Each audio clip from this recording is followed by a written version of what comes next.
Hey guys, welcome back to Kadie and Shammy YouTube channel, and today I will be speaking to you about life in Australia as a netball.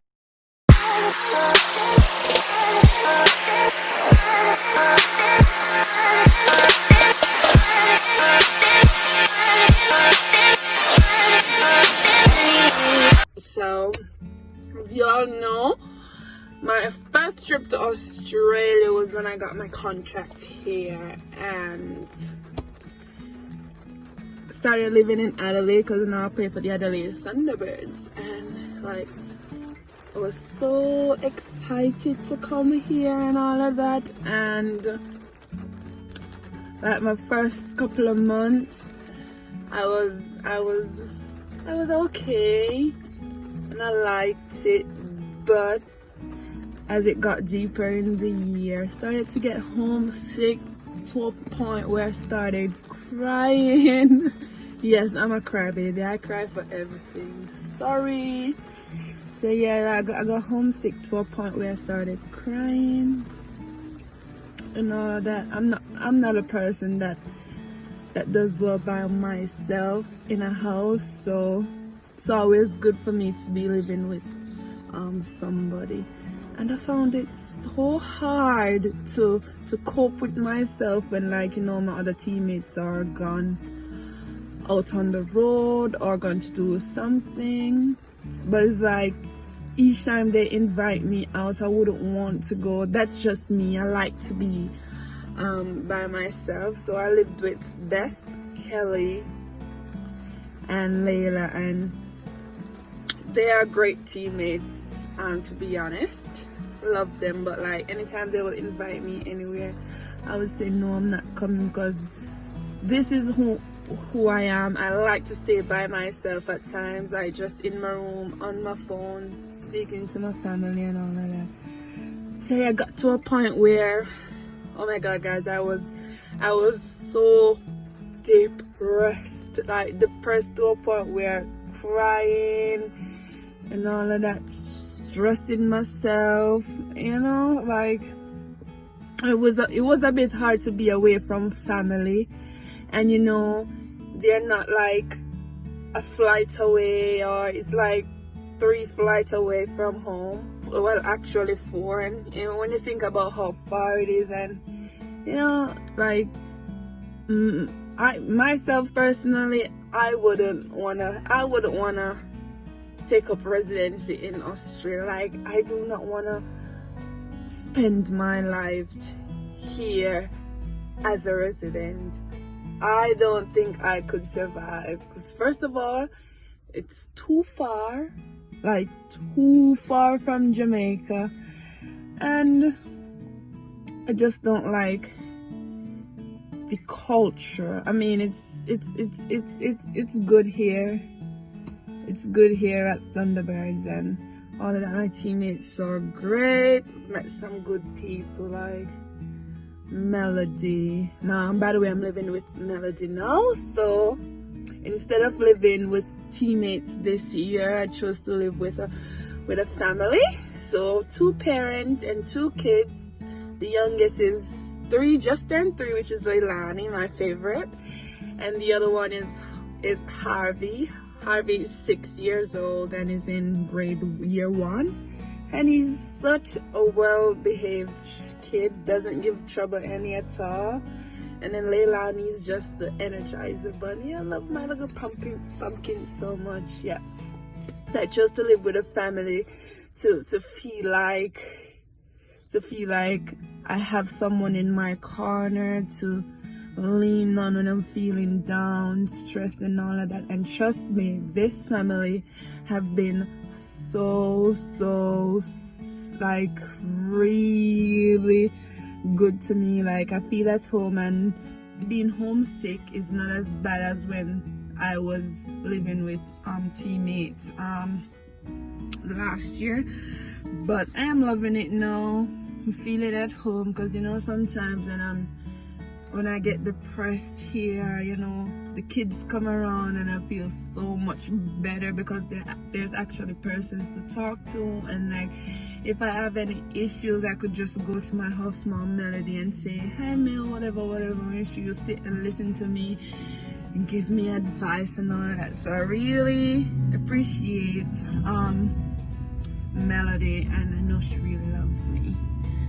And yep, Tanya, our coach, is such a nice person too, such a neat person. So I stayed with Tanya here for a few weeks and she is such a great person. So yeah, I chose to live with a family this year because of being homesick, stress myself out and all that. But I want to touch on something as the reason why I'm not a fan. Like, I'm not gonna say I hate Australia, I don't hate it, but I've experienced something that have really cut me deep in this country. And I've known racism have been around for a while, and I never knew that I would have felt some type of way, like really hurt about experiencing it. So I went to Melbourne, right? And myself, Jody and Kadie. Jody's at Magpies, Kadie's at Vixens, and we went on the train. So we were going shopping, right? And we went on the train and we sat beside this man, and sat beside this man, like, you know, us Jamaicans, we haven't been around each other for a while, so you know, when we link up, it's like not speaking proper English, so we were there speaking in our Jamaican language and all of that. And this man on the train was like, what? You need to speak English. You need to speak, this is Australia. You need to speak English. I can't understand what you're saying or whatever. If you're not going to speak English, do not come to our country, and all of that. And like, we sat there and we were looking at him, and like knowing the Shamera, I'm very rebuttal, and like when persons say something to me that I don't like, I will say something. And at that point, when I knew I was hurt, is when I didn't answer. Like, I didn't answer, and like he kept carrying on and saying, we're in Australia, you need to speak English and whatever, and if we're not going to speak Australian, please don't speak, and all of that on the train. And luckily, because you know good people still exist, so I'm not gonna single out one bad person to, you know. So there have been a couple nice persons on the bus, on the train, that took him on and said to him, you cannot speak to people like that who are not from our country. And I think the reason why he was also behaving like that is because he didn't understand what we were saying. So that's what he mentioned, that as well. He doesn't understand what we're saying. But I mean, we're not speaking to you, so why is it a big issue? And you know, so you felt some type of way on the train. Luckily a stop came up and a few persons got off, and we moved from where he was seated. And you know, person saying to him, you cannot speak to people who are not from our country like that. And he also like, he didn't care at all. He didn't care at all. So I felt some type of way, you know, like the bubbly personality that myself, Jody and Kadie and Kadie has. Like, we sat on the train and like none of us spoke, like we were quiet because yeah, we felt some type of way during that situation. Like when we came off the train, like we sat like, you know, you're in shock, like, oh my god, I cannot believe this, like, you know. And then like we videoed a bit of him, and then we put it on Instagram and express how we felt about it. So yeah, and Another time I've experienced racism is like going in the stores, like a Target, and like they're watching you, like watching you, like you're stealing something or you're going to steal something, and like they just follow you around in the store, and you know, like it's not a good feeling to experience something like that, if you know what I'm saying. Like, I'm a very person, I get very emotional when it comes on to racism, and I see like how it affected me, and to know that it wasn't like a much harsher situation, and I was affected by it just like being on the train and then being in Target, and you know, was not a nice feeling. So when it comes on to a topic like racism, I don't laugh about it, no. Like you're stealing something or you're going to steal something, and like they just follow you around in the store, and you know, like it's not a good feeling to experience something like that, if you know what I'm saying. Like, I'm a very person, I get very emotional when it comes on to racism, and I see like how it affected me, and to know that it wasn't like a much harsher situation, and I was affected by it just like being on the train and then being in Target, and you know, was not a nice feeling. So when it comes on to a topic like racism, I don't laugh about it nor anything, because it's something that I am against, and it's so sad to see what's happening in the world. And yes, all life matters, but it hurts my heart to see that black people are affected by it. I'm not gonna say other races don't experience it, but a black person is more at risk to experience racism than others. And some persons ask me if Jamaica is racist, and I said no, Jamaica is not racist, but like we're a colorist island. Like, people in Jamaica bleach to get the skin lighter, but it was what was forced onto them back into the days and all of that. And yeah, so that's one of the reasons why I am really not a fan of Australia. It's too far from home, and culture is different. And you know, I've been to Darwin for a match last year, and I've seen Aboriginals here in Adelaide, but have only seen like 2 and 3, like maybe 4 the most I saw in Adelaide. And when we went to Darwin, that's when I saw like a lot of Aboriginals. And like one day, when I was in Darwin, I went to Coles, and I realized that, like, I went to Coles and I needed some painkillers, so I bought some Advil, and then an Aboriginal lady came up to me. She didn't have on any shoes. And she came to me, but like she was saying something, but I couldn't understand what she was saying, but I know she needed something. So she was there pointing at me in the supermarket, like she's hinting to me that she needs something.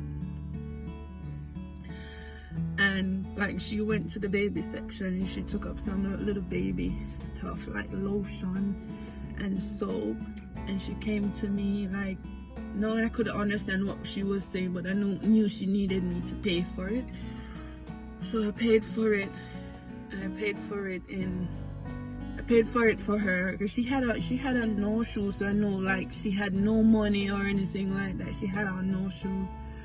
So I paid for the baby stuff that she had. It came to about $30, $20, $25, which was easy for me because, you know, helping out another person is very good. So I paid for those, and like when I stepped out of Kohl's, like I stood up and I was like thinking and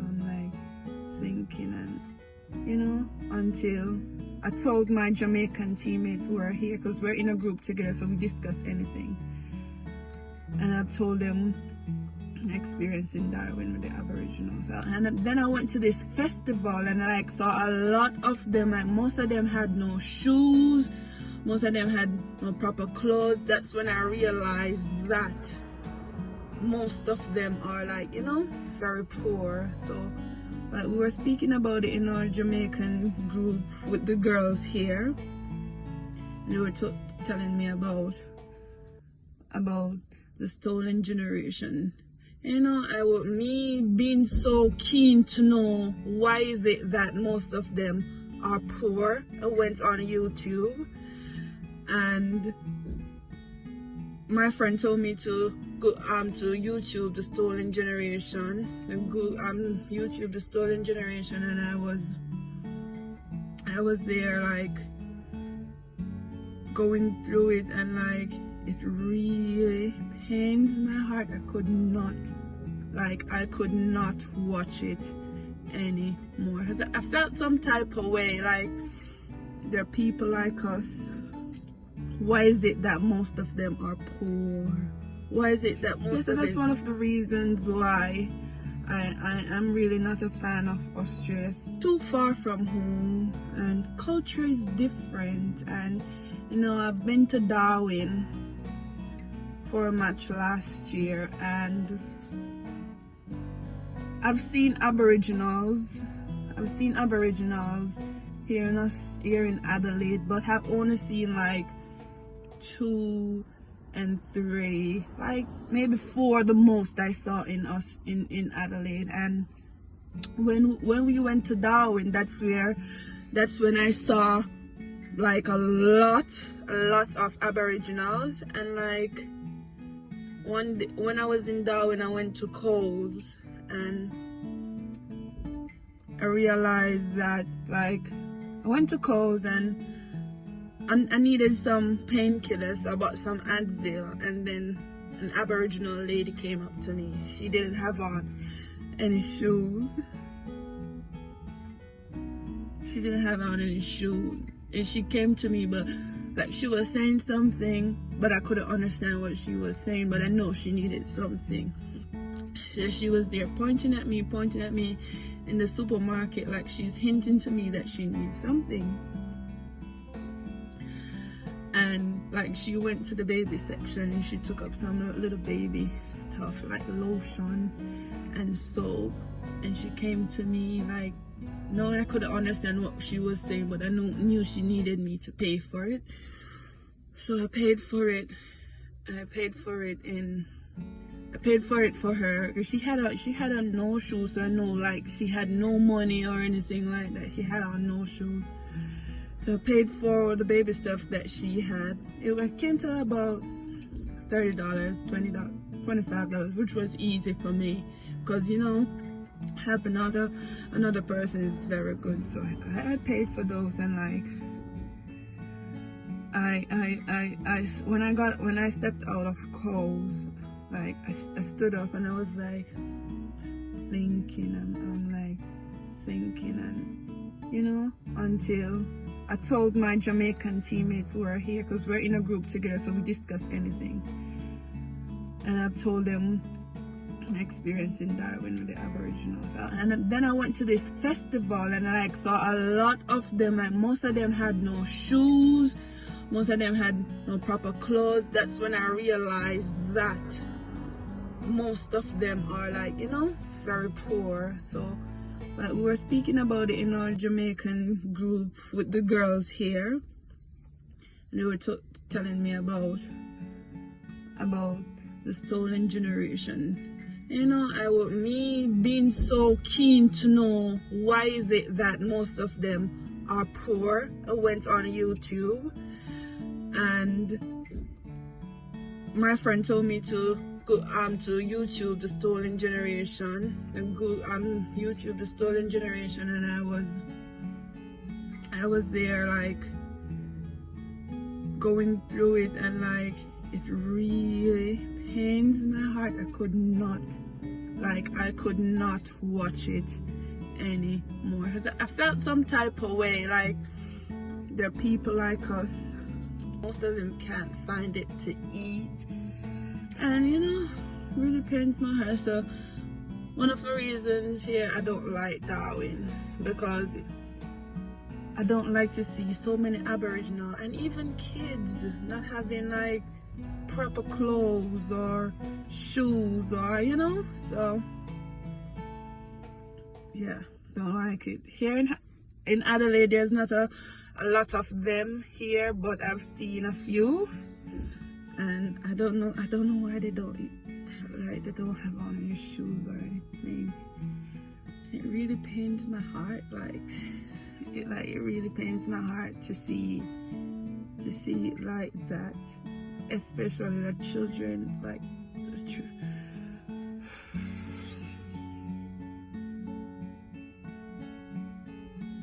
it really pains my heart. And even for what's going on in the world right now, it's not a good look, and I hope persons of color could be treated properly, and you know, but otherwise from that, I love the netball here in Australia. I love the competitiveness. I like how professional the netball is here. Like, it's important that you attend the gym. It's important that you strap before training. It's important that you see a physio. It's important that you get a massage, and you know, so yeah guys, that's my little bit for you guys. I know you haven't seen me on here much, but I'm trying my best to get some videos in. But please don't forget to like, comment, subscribe. But wait a minute guys, hair growth, and I